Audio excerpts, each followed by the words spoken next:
করেছে। আচ্ছা, ওই বৃদ্ধ লোকটি আবার প্রশ্ন করলো, আচ্ছা আপনার পিতার পূর্বে এই মহলে কে বাস করেছে? বাদশাহ ইব্রাহিম বললেন, আমার দাদা বাস করেছে। ওই বৃদ্ধ লোকটি আবার প্রশ্ন করলেন, আচ্ছা আপনার দাদার পূর্বে এই শাহী মহলে কে বাস করেছে? বাদশাহ ইব্রাহিম বিন আদহাম বললেন, আমার তো পিতামহ বাস করেছে।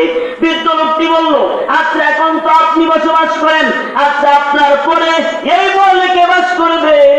বাদশাহ ইব্রাহিম বিন আদহাম বললেন, আমার পরে আমার সন্তান, আমার ছেলে এই মহলে বাস করবে।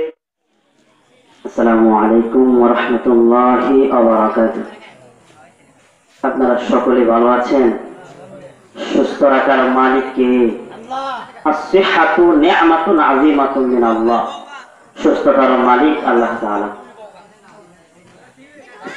আলহামদুলিল্লাহ আলহামদুলিল্লাহ নাহমাদুহু ওয়া নাস্তাঈনুহু ওয়া নাস্তাগফিরুহু ونؤمن به ونتوكل عليه ونعوذ بالله من شرور أنفسنا ومن سيئات أعمالنا من يهده الله فلا مضل له ومن يضلله فلا هادي له أما بعد فأعوذ بالله من الشيطان الرجيم بسم الله الرحمن الرحيم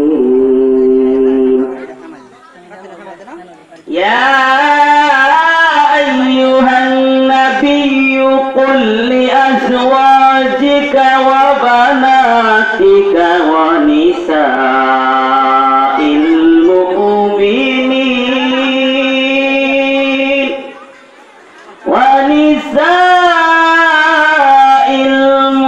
المؤمنين يدنين عليهن من جلابيبهن ذلك أدنى أن يعرفن فلا يؤذين وكان الله غفورا رحيما قال النبي صلى الله عليه وسلم শুকরিয়া যে রব্বুল আলামিন আমাদেরকে অত্যন্ত মায়া করে ভালোবেসে রহমতি বরকতি জান্নাতের চক্র বাগানে উম্মতে উলামাদের মজলিসে গুনাহ মাফের মজলিসে যে রব্বুল আলামিন আসমান জমিন এবং জমিনের মধ্যে যা কিছু আছে সকল কিছুর সৃষ্টির স্রষ্টা রব্বুল আলামিনের দরবারে শুকর গুজার হয়ে যে মালিক আমাদেরকে জবান দান করেছেন, সেই জবান দিয়ে সেই মালিকের শুকরিয়া আদায় করি। সকলেই জবান ছেড়ে দিয়ে বলি আলহামদুলিল্লাহ। নিয়ামতের শুকর আদায় করলে আল্লাহ রাব্বুল আলামিন নিয়ামত বাড়ায় দেন। আল্লাহ তাআলা কোরআনে হাকিমের মধ্যে বলেন, লাইন শাকারতুম লাযিদান্নাকুম ওয়া লাইন কাফারতুম ইন্না আযাবি লাশাদীদ। লাইন অবশ্যই যদি শাকারতুম তোমরা কৃতজ্ঞ হও, লাযিদান্নাকুম আমি তোমাদেরকে বাড়ায় দিব, ওয়া লাইন কাফারতুম আর যদি তোমরা অকৃতজ্ঞ হও, ওয়া লাইন কাফারতুম ইন্না নিশ্চয় আযাবি আমার আযাব। আল্লাহ তাআলা বলতেছেন আমার আযাব অত্যন্ত কঠিন।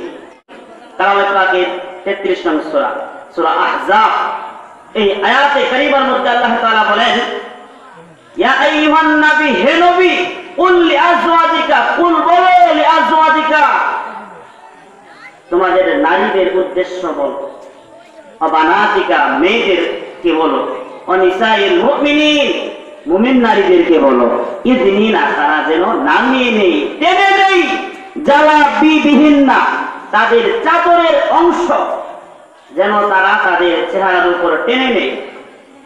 অর্থাৎ গায়রে মাহরামের সামনে কথাবার্তা বলা, তার সাথে সাক্ষাৎ করা, তেমালাপ করা, এগুলো কি জায়েজ?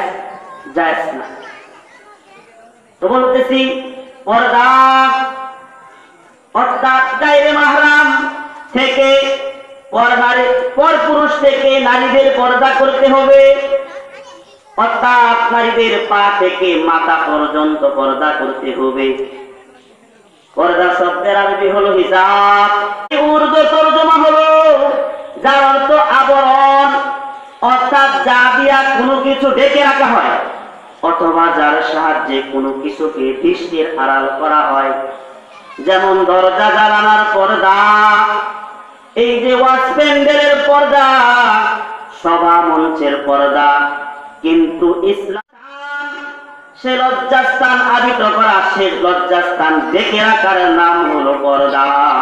এই অর্থে নির্ধারিত নারী এবং পুরুষের উপর পর্দা করা ফরজ। পর্দা আল্লাহ পাক রব্বুল আলামিনের এক বিশেষ বিধান। পর্দা করলে দুনিয়াতে, যেমন পর্দা করলে দুনিয়াতে স্থিতিশীলতা, সামাজিক স্বস্তি, নিরাপত্তা, হেফাজত ইত্যাদি। আর পর্দা না করলে, বেপরদা ভাবে চলাফেরা করলে ইহকালে অর্থাৎ পরকালে, ইহকালে যেমনই ভাবে লাঞ্ছিত, অপদস্থ, অপমানিত, ইফতিজিন দর্শনের শিকার হয়। আর পরকালে আল্লাহ রাব্বুল আলামিনের বিধান অমান্য করার কারণে তাদের জন্য কঠিন শাস্তি, আল্লাহ তাআলা কঠিন শাস্তির ব্যবস্থা করে রেখেছেন। এজন্য পর্দা হলো ফরজ। পর্দা কি? ফরজ। অর্থাৎ গায়রে মাহরাম, অর্থাৎ যাদের সাথে বিবাহ বন্ধনে আবদ্ধ হওয়া যায়, এরা হলো কি? গায়রে মাহরাম, অর্থাৎ পরপুরুষ। যেমন খালাতো, মামাতো, ফুফাতো, খালু, মা, খালু, ফুফা আছে, আপনার ওই যে উকিল বা ধর্ম ভাই, এগুলো কি? গায়রে মাহরাম। এদের সামনে নারীরা কি? মাথা থেকে পা পর্যন্ত পর্দা করা এদের জন্য ফরজ। পরনারী অর্থাৎ গায়রে মাহরাম নারীদের সামনে পুরুষরা যেমনি ভাবে পর্দা করবে, তেমনি নারীরাও কিন্তু ওই পরপুরুষ থেকে পর্দা করতে হবে। পর্দা হলো সতর, এটা আল্লাহ রাব্বুল আলামিনের এক বিশেষ বিধান। আল্লাহ তাআলা বলেন নারীরা যেন তাদের বড় চাদরের একটা অংশ দ্বারা, বড় চাদর দ্বারা তারা তাদের চেহারা ঘুমটা দিয়ে যেন দেখে রাখে। মায়ের নবী বলেন নারীরা যেন তাদের পায়জামা পায়ের কুচা হতে এক বিগত নিচে নামিয়ে দেয়। এই কথা শুনে নবীর সাহাবী উম্মে সালমা রাদিয়াল্লাহু তাআলা বলেন, ইয়া রাসূলুল্লাহ, ইয়া হাবিবাল্লাহ, ওগো আল্লাহর নবী, এই অবস্থায় তো তাদের পায়ের টাকনুর নিচের অংশ খোলা থাকবে। আল্লাহর নবী বলেন তাহলে তারা যেন পায়ের কুচা হতে এক হাত নিচে নামিয়ে দেয়। সুতরাং এই হাদিস থেকে স্পষ্ট প্রতীয়মান যে অর্থাৎ পরপুরুষ থেকে নারীদের পর্দা করতে হবে, অর্থাৎ পা থেকে মাথা পর্যন্ত পর্দা করতে হবে। নবীর সাহাবী আব্দুল্লাহ ইবনে উম্মে মাকতুম রাসূলের ঘরে প্রবেশের অনুমতি চাইলে আল্লাহর নবী অনুমতি দেওয়ার পূর্বে নবী দুই উম্মুল মুমিনিন হযরত মাইমুনা বললেন, তোমরা দুজন পর্দার আড়ালে চলে যাও। এর জবাবে তারা দুজন বললেন, ইয়া রাসূলুল্লাহ, ইয়া হাবিবাল্লাহ, ইবনে উম্মে মাকতুম কি অন্ধ নয়? তাহলে সে কি আমাদেরকে দেখতে পাবে? এই উম্মে মাকতুম তো অন্ধ, তাহলে সে তো আমাদেরকে দেখতে পারবে না, আমাদেরকে চিনতেও পারবে না। তাহলে পর্দা করার কি দরকার?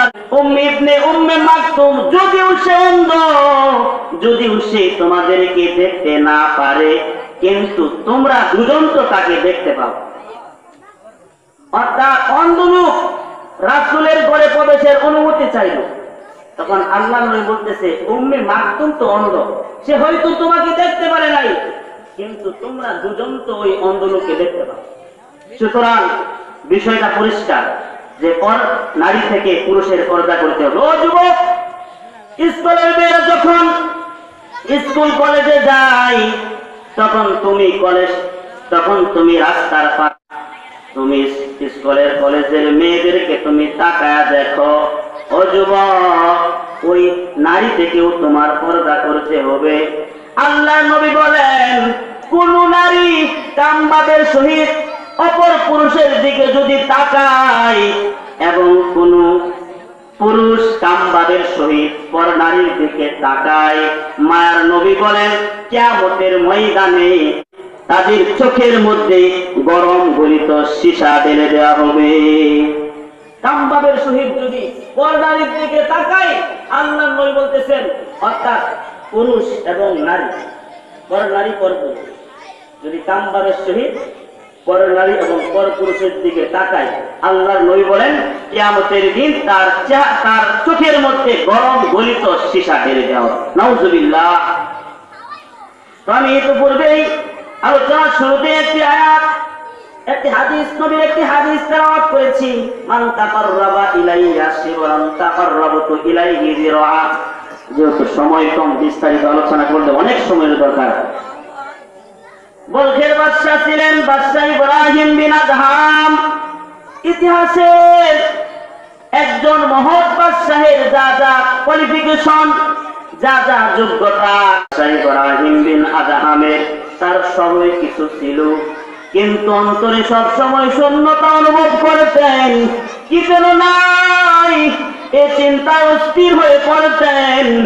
একদিন বাদশা ইব্রাহিম বিন আদহাম শাহী মহলে ঘুমিয়ে আছেন। রাত্রি যখন গভীর, শাহী মহলের ছাদে ঠনঠন আওয়াজ শুনতে পেলেন, যেন কোন বৃদ্ধ লোক শাহী মহলের ছাদে লাঠি ভর করে হাঁটছে। বাদশাহ অবাক হলেন, আশ্চর্যান্বিত হলেন। এত সব শাহী নিরাপত্তা বৈষ্ণবী ব্যাগ করে স্বয়ং বাদশাহের ছাদের উপর মানুষের পায়চারি করা কি করে সম্ভব? তিনি অবাক হলেন, আশ্চর্যান্বিত হলেন এবং ধমকের সুরে বললেন, এত রাতে কি আমার ছাদের উপর থেকে জবাব আসলো? আমি একজন উটের রাখাল, আমি আমার উটটি হারিয়ে গিয়েছি, তাই আমি খুঁজতে এসেছি। বাদশা ইব্রাহিম বিন আদহাম বললেন, ছাদের উপর কি কখনো উট পাওয়া যায়? উট হারালে তো বনে অথবা ময়দানে খুঁজতে হয়, ছাদের উপর কি কখনো উট পাওয়া যায়? তুমি তো আচ্ছা বোকা লোক দেখছি। ওই বৃদ্ধ লোকটি বলল, ছাদের উপর যদি উট না পাওয়া যায়, ওই আরামের বিছানায় শুয়ে থেকে, আরামের পালঙ্কে শুয়ে থেকেও আল্লাহকে পাওয়া যায় না। আরামের পালঙ্কে শুয়ে থেকেও আল্লাহকে পাওয়া যায় না। বাস এতটুকুই শোনা গেল। এরপর ছাদের উপর থেকে আর কোনো সারা শব্দ পাওয়া গেল না। বাদশা কুতূহল দমন করতে পারলেন না, তিনি ছাদের উপর চলে গেলেন। গিয়ে দেখলেন ছাদে শূন্যতা থাকা করছে, লোকটি আর ছাদে নাই, লোকটি গায়েব হয়ে গেছে। বাদশা চিন্তিত হলেন। চিন্তায় চিন্তায় রাত্র কেটে গেল, সকাল হয়ে গেল। কে এসে আমাকে সতর্ক হয়ে গেল? কে এসে? এসব চিন্তা করতে করতে রাত্রি হয়ে গেল। বাদশা আবার শাহী মহলে ঘুমিয়ে গেলেন। রাত্রি যখন আবার গভীর, ওই বাদশার শাহী মহলের গড়ের ফুটে গড়ের মেঝেতে এক সৌম্য দর্শনবৃদ্ধ লাঠি বর করে হাঁটছে। বাদশা ইব্রাহিম বিন আদহাম জিজ্ঞাসা করলেন, কি আপনি এখানে কি চান? ওই বৃদ্ধ লোকটি বলল, আমি একজন মুসাফির। বাদশা ইব্রাহিম বিন আদহাম বললেন, এখানে কি চান?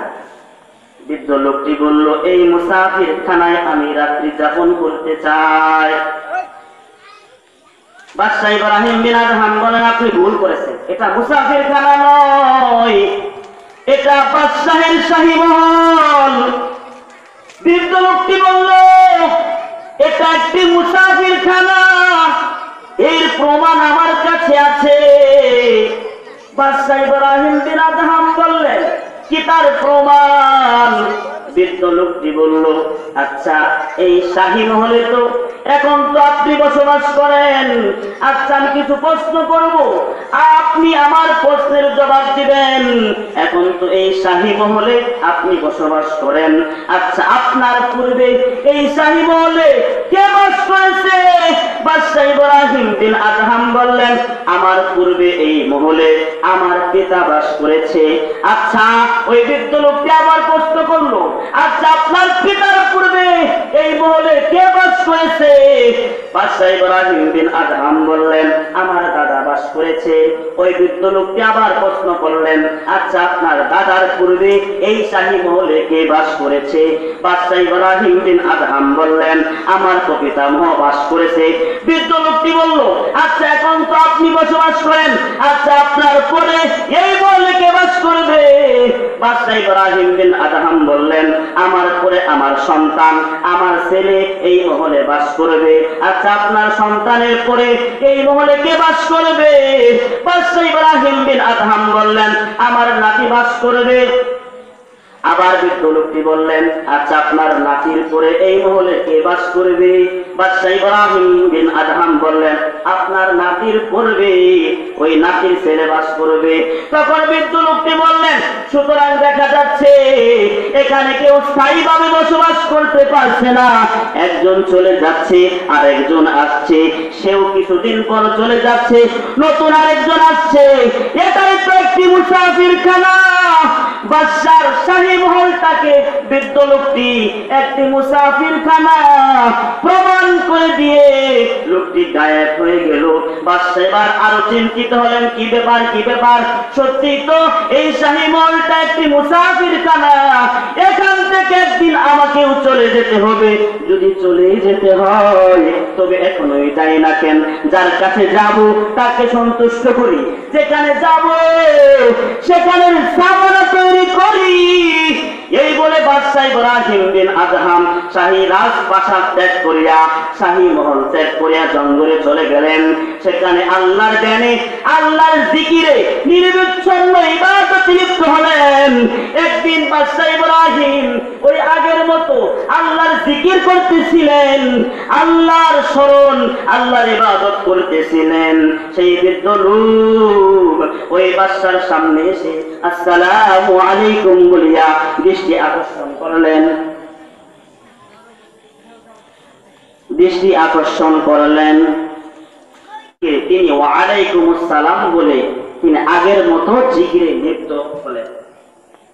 তখন ওই বাদশা ইব্রাহিম, তখন ওই লোকটা কিছুক্ষণ, বৃদ্ধ লোকটি কিছুক্ষণ দাঁড়িয়ে থাকার পর তখন সে বলতেছে, আপনি বোধহয় আমাকে চিনতে পারেন নাই, আমি সেই লোক, আমি সেই বৃদ্ধ লোক যে আপনার শাহী মহলকে একটি মুসাফিরখানা প্রমাণ করেছিলাম। আমি সেই লোক যে আপনার ওই রাজপ্রাসাদকে একটি মুসাফিরখানা প্রমাণ করেছিলাম। আমি আপনার শাহী মহলে উট খুঁজতে গিয়েছিলাম, আমাকে দিয়ে কোনো দোয়া করিয়ে নিয়ে মানুষ আমার সাক্ষাৎ আশা পাওয়াকে সৌভাগ্য মনে করে। তখন বাদশাহ ইব্রাহিম বিন আদহাম বললেন, জাহান্নামের আগুন থেকে বাঁচাইতে পারবেন না। যার রহমত, যার রহম ও দয়ায় আমি জাহান্নাম থেকে বাঁচতে পারবো, তার জ্ঞানে, তার জিকিরে, তার ইবাদতে লিপ্ত থাকাই ভালো। আরে মানুষ কি দিতে পারে? মানুষ আপনার কি দিতে পারবে? দুনিয়ার সবাই তো স্বার্থ, স্বার্থ যতক্ষণ আছে ততক্ষণ আপনার পিছনে ঘুরবে, স্বার্থ শেষ তো আল্লাহ হাফেজ, ঠিক না? কিন্তু আল্লাহ তাআলা কিন্তু স্বার্থ দিতেই থাকে, আল্লাহ স্বার্থ দিতে থাকে। আল্লাহ রহমত খতম করে না, আল্লাহ মুহাব্বত খতম করে না।